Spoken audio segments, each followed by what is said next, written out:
Thank you so much for the lovely introduction. I'm very happy to be here today and share with you the state of my project, which I know is quite a mouthful, so excuse that.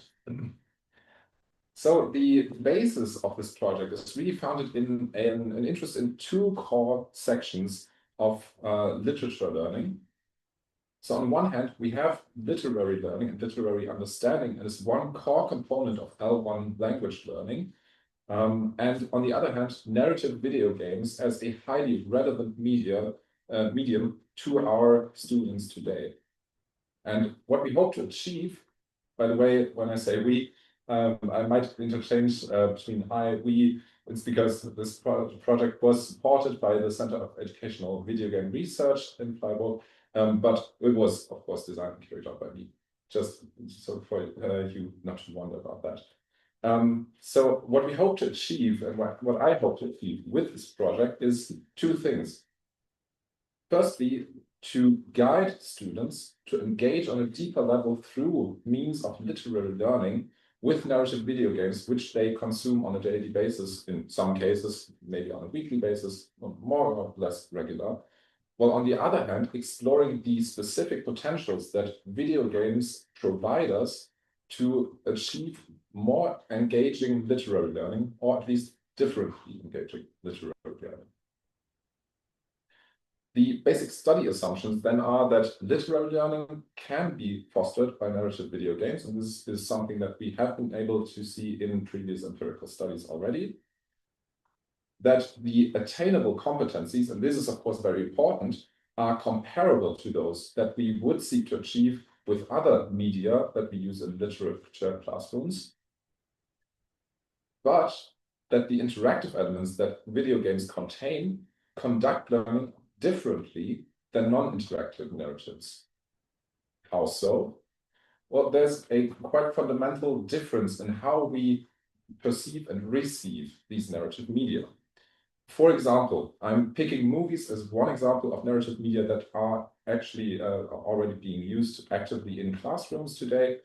When you're watching a movie, but also reading a book with students, they will, of course, have some sort of encounter with the narrative level of that medium. However, a movie or a book does not actually ask how much of that you actually actively process about the story. It doesn't guarantee that students will engage with the narrative beyond the surface level. The movie will continue whether you engage cognitively with it or not, and so on. With video games, this is typically quite different, because a video game will always basically ask you to interact with it. That is the core of what makes a video game. So to progress through the narrative of a narrative video game, you will have to, on some level, engage with it and understand what it wants you to engage with. Our learning theory is then grounded in a cognitive model that has been published as cordial in the meantime by Reinhold et al.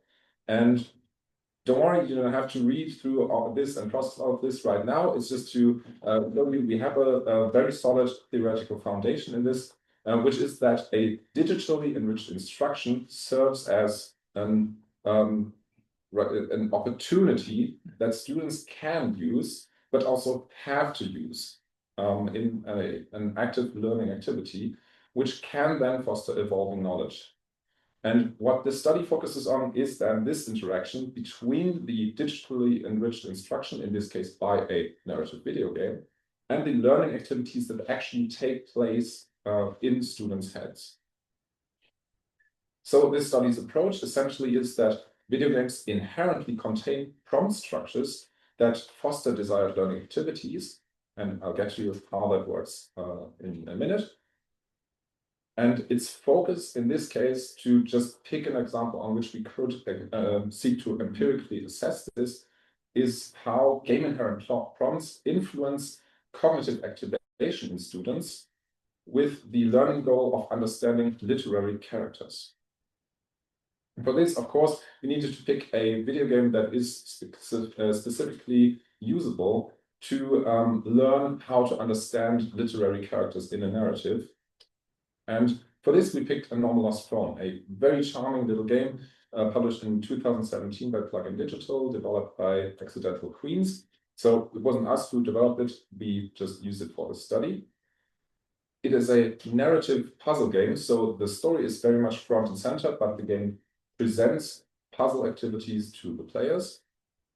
It is largely text and image based, so there's no spoken dialogue. There is some music in there, but it is not needed for the game itself. And most importantly, it offers a very low cognitive barrier for students to work with because it doesn't require any advanced control schemes. They do not need to know how to use a controller or something like that, because the entire game tasks them with finding out something about a mysterious smartphone they have fictionally found. And so the entire game is also modeled after a smartphone UI, so students can very easily apply everyday knowledge to how they interact with the virtual game. Now we're coming to what constitutes a game inherent prompt in this case. As you've seen, the entire game is modeled after smartphone use, and at first glance, this might not look particularly spectacular, but various parts of the game are locked behind so-called passwords. This is not technically accurate because they are actually composed of numbers, not letters, so it would be more accurate to call them codes. But still, certain parts of the game have to be unlocked by thinking about what the game wants to do in those specific situations. And this rather simple screenshot here already contains a bunch of information, or this interactive part of it, to be more precise. Firstly, it tells us directly that a password must be found in order to access the next area of the game. Via a pretty short trial and error process, students can then find out that a maximum of 4 numbers is needed to unlock this app in the virtual smartphone. And lastly, they can also pretty quickly uncover that the amount of tries to unlock this app is actually not limited, like you would maybe expect it from a smartphone app, that it would lock itself after 3 failed attempts or something. So this is actually encouraging them to try many different options and really go in depth in that direction. Of course, now trying random combinations of 4 numeric digits, that seems like a bit of a stretch to actually be achievable. So students actually have to also consider different parts of the game where they can read like text messages, emails, look at pictures, etc.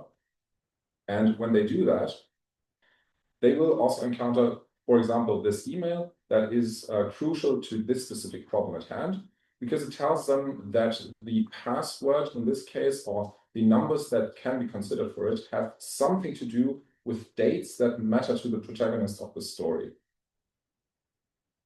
So putting all of this together, right, this is something that prompts an action from students and has a high potential to lead to cognitive activation, in the sense that players must activate and evaluate their prior knowledge, and also developing hypotheses as to what might be an option that is valid in this case. So for the study, of course, we needed to translate this into something that's comparable to be able to empirically assess this. And the advantage with this game and how it is structured, how the game inherent prompts are designed, is that we can translate them pretty well into explicit instruction that we would otherwise use in classrooms.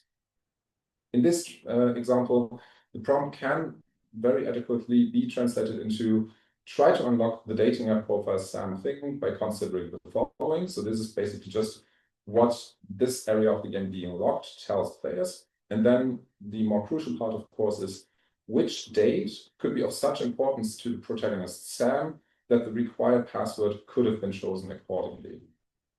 So in everyday classroom use, we would consider this a cognitive prompt, and cognitive activities that would be prompted by this would again be activating of prior knowledge, evaluating the relevance of given information, and lastly, developing hypotheses for the solution of the problem. This then formed the basis for our empirical project, where we had 106 participants from 9th grade in 2 German school tracks. So they were all L1 learners, or mostly L1 learners. And so we aim to have a pretty broad spectrum of who would participate. And all of them were equally tasked with learning as much as they could about the protagonist of this narrative. The experimental group was then given their gameplay basically mostly self-structured, so they were mostly in charge of how to interact with the game. And they were only guided towards rather broad, but only towards really general goals within the game, such as unlocking a certain app. While the control group, on the other hand, was the one that received the translated explicit instruction in addition to the gameplay, and had their gameplay partially pre-structured in that they were more strictly time managed and more strictly given directions as to where to look for certain information. And of course, afterwards, we assessed in a standardized post-test the learner's understanding of the game's character. The learning environment as a whole was then also using a digital learning journal that was presented on the same device as where the participants were interacting with the game. And this served multiple purposes. So for standardization, this served as a structural guide. It served also as a solving process protocol, where students were able to basically write down how they approached the different problems in the game. And also it was our central manipulation parameter because, of course, we had to somehow introduce the external prompts, the explicit instruction into this digital learning environment. And lastly, the competency assessment was also conducted through this digital learning journal through a total of 6 items, which were conceived in a manner that I will explain now. The basis for the assessment of competencies is the Bolivar model of literary understanding by Willmann König. And this differentiates understanding characters specifically into 3 levels. Firstly, there's the level of identifying characters and their constellations among each other. There's the analysis of characters, characteristics, features, and motivations. And there's the reflecting on characters, how they are perceived, how they are portrayed in the story, and whether or not that fits what they represent in the story. And these 3 levels are then further differentiated, each into 5 depths of understanding, which, for example, in the analysis level, this, again, you don't need to read through this. This is just as an example that there's very solid criteria defined for each level, so we can tell which depth of understanding was achieved. Just to give you 2 examples, this is a rather simple, rather brief student response to one of the items that target character analysis. And going from the catalog of criteria that we had through Bolivar, we were able to say that these are rather simple processes of synthesis of explicit and implicit information. So this would turn out as an ordinal scale value of depth of understanding 2. Whereas this much more elaborate and more in-depth response, because it represents more complex syntheses, represents, for example, the deeper depth of understanding 3 for character analysis.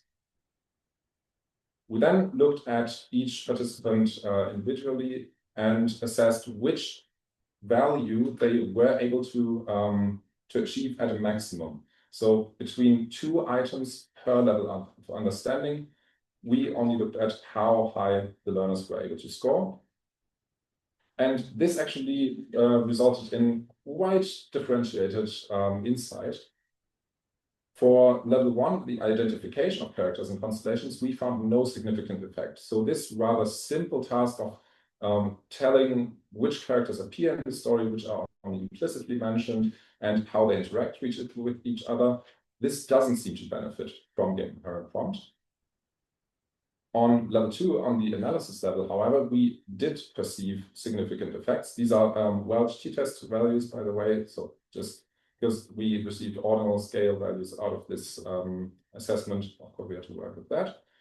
And yeah, here we have a medium to large effect that shows that the exploration group, the experimental group, was actually able to score higher than the control group that got explicit guidance.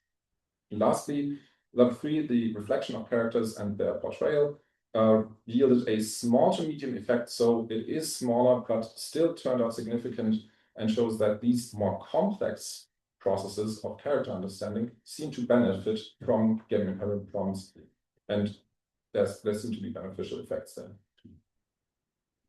So to give you a couple of takeaways, we can conclude that inherent prompts in narrative video games can in fact foster effective literary learning in students, so long, of course, as they overlap with the learning goals we want to achieve with them. That learning benefits have, in this case, been observed regarding the analysis and reflection of literary characters, so can be implied that these benefit from such a learning condition. And also that a narrative video game can, in fact, be an effective tool for cognitively activating learning. But, of course, there's quite a few limitations to this. This is a very specific study with a specific focus, conducted in L1 learner classes, and so transferability remains for the moment, for the time being, limited. Further study would have to assess this, for example, with different games, in different classroom settings, maybe with a broader sample size to further consolidate some other covariates. But this could serve as a solid basis for that. And yeah, as I mentioned, further covariates have been assessed, but vary in significance very wildly. So, for example, to see how much previous computer game experience in students would contribute to this effect, that would be something that could be the more specific target of further study. With this, I thank you very much for your attention, and I'm now ready for your questions or remarks.